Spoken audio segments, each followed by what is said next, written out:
Hello বন্ধুরা, এই দেখো এগুলো কি বলো তো? ক্যাকড়া। ক্যাকড়া এটা হচ্ছে আমার বিয়ে বাড়ি থেকে বিয়ে দিয়ে গেছে বিয়া দাদা। তো ক্যাকড়া আর চুনো মাছ গঙ্গায়। তো এই ক্যাকড়া দিয়ে আমরা কচুর শাক খাবো। অনেক দিন ধরেই ভাবছিলাম কচুর শাক, একদিন চিংড়ি মাছ দিয়ে খাওয়া হয়েছে।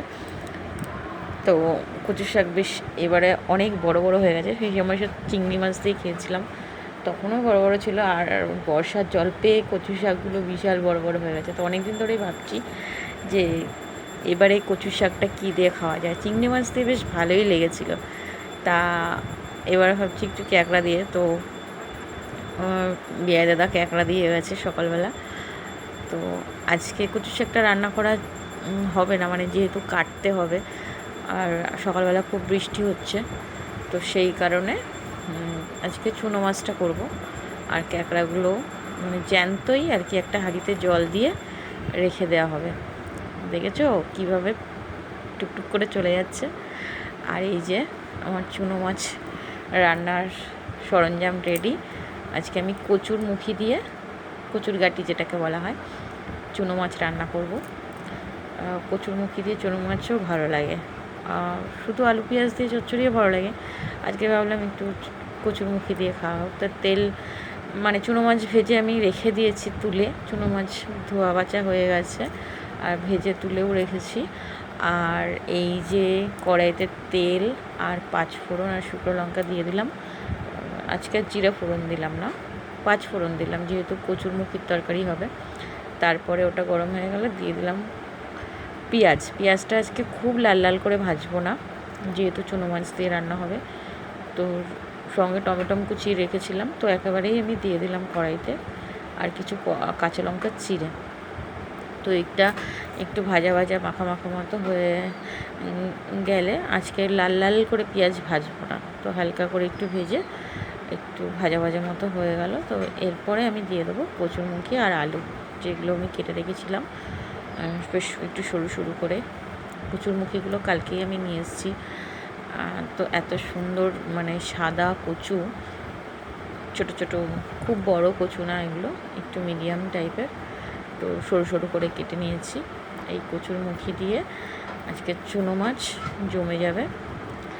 তো এদিকে আমি ঢাকা দিয়ে দিলাম চুনো মাছটা, কচুর মুখিটা যে মানে একটু ভাজা ভাজা করে নিয়ে একটু কষতে হবে তরকারিটা। ভাজা ভাজা মতো হয়ে গেলে তারপরে আমি সব রকম মশলা দিয়ে দেবো। মশলা আমি বেটেই রেখে দিয়েছি। পেঁয়াজ তো দিয়েই দিয়েছি তেলের উপরে। আর এবারে লবণ দিচ্ছি। আর ভাজা ভাজা হয়েই গেছে, বেশ কচুর গাঁটিগুলো বেশ মাখা মাখা মতো। খুব লাল লাল করে আজকে ভাজছি নি, আজকে রান্নাটা একটু অন্যরকম করছি, একটু মাখা মাখা মতো যেই হচ্ছে। তো তখনই আমি দিয়ে দিলাম নুন, হলুদ আর জিরে ধনে গুঁড়ো করা। জিরে ধনে মানে আমার ঘরে যে জিরে ধনে গুঁড়ো করা, এটা কাঁচা। দুরকম জিরে ধনেই করা রয়েছে আমার ভাজাটা। এটা কাঁচাটা দিয়ে দিলাম, মশলা হয়তো যেহেতু কষবো। আমি ওই মশলার মধ্যে জিরে আর ধনে এখন আর বাটি না, তো সেই কারণে গুঁড়ো করেই রোদ্দুরে দিয়ে আমি গুঁড়ো করেই রেখে দিই। তো প্রত্যেকটা তরকারিতে দেখেছো তোমরা বন্ধুরা, আমি এই গুঁড়ো মশলাটা ইউজ করি। ভাজাটা ইউজ করি অন্য কোনো তরকারিতে। দিয়ে দিলাম মশলাটা। এখানে আছে কাঁচা লঙ্কা, রসুন, আদা, এই মশলাটা আমি দিয়ে দিলাম। আর পেঁয়াজ কুচিয়েই দিই এখন তরকারিতে, বেটে দিই না।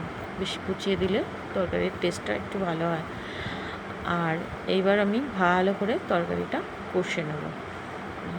ভালো করে বলতে ভালো করেই কষতে হবে, কেননা ভাজাটা একটু কম ভেজেছি। আর সুন্দর করে বেশ তরকারিটা কষে, তো কষা হয়ে গেলে মশলাপাতি আমার সবই পড়ে গেছে, বেশ তো তরকারিটা কষা পালা একদম শুকনো শুকনো করে কষে নেবো। আর মিক্সারের মশলা তো একটু না কষলে অসুবিধা হয়, খুবই ভালো করে কষতে হয়। আমি তো শিলে পিষি না মশলা, মিক্সারে পেশা। তো মশলাটা ভালো করে ভাজা ভাজা করে কষে নিয়ে এবার আমি দিয়ে দিচ্ছি 1 মিক্সার বাটি জল। খুব বেশি জল তো দেওয়া যাবে না, মাখা মাখা তরকারি হবে, তরকারিটা একটু মাখা মাখা হবে। তো আমার জল দেওয়া কমপ্লিট হয়ে গেল। এবার আমি তরকারিটাকে একটু ঢাকা দিয়ে দেবো। ঢাকা দেওয়ার পরে মানে এর জলটা যখন ফুটে উঠলো তখন মাছগুলো দিয়ে দিলাম, চুনো মাছগুলো দিয়ে এবার উপরে ছড়িয়ে দেবো। চুনো মাছগুলো দেওয়ার পরে আমি উপরে ছড়িয়ে দেবো একটু মিট মশলা। মিট মশলাটা দিয়ে দিচ্ছি, কারণ কষার সময় আজকে মিট মশলাটা আমি দিইনি। এবার উপরে দিয়ে দেবো। ঝোল ফুটে গেছে, মাছও দিয়ে দিয়েছি আর মিট মশলা উপরে ছড়িয়ে দিলাম। দিয়ে এবারে আমি চাপা দিয়ে কিছুক্ষণ রেখে দেবো, গ্যাসটা কমিয়ে, যাতে কচু আলুগুলো গলে অথচ তরকারিটা খুব শুকিয়ে না যায়, মানে একটু মাখা মাখা থাকে। তার জন্য আমি চাপা দিয়ে গ্যাসটা সিমে দিয়ে দিলাম। তো টাটা বন্ধুরা, সবাই ভালো থেকো। আজকের ব্লগ আমার এই পর্যন্তই। আগামী দিন আমি আবার একটা নতুন ব্লগ নিয়ে আসবো।